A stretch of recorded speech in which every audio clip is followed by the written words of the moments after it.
दोस्तों क्या आप भी एओ स्मॉल फाइनेंस बैंक का ही शेयर होल्डर हो? तो दोस्त इस कंपनी के बारे में कहा जाए ना दोस्त, तो इसने एक ही बार बोनस दिया है अपने लाइफ साइकिल में, जो 2022 साल में था। ठीक है, यहाँ पर देख सकते हो।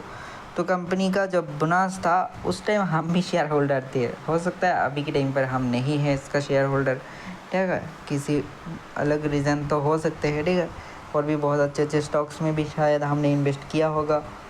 तो देखो दोस्त, इसका एक्स डेट कहा जाए तो 9 जून को एक्स डेट था इसका 2022 साल में। ठीक है, एंड 1:1 रेशियो का बोनस था और 10 जून को इसका रिकॉर्ड डेट रखा गया था।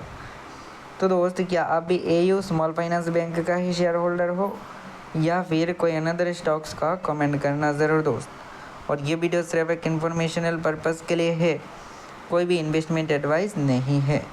तो दोस्त फिलहाल आज के लिए इतना ही, मिलते किसी नए वीडियो के साथ। May God bless you, good bye.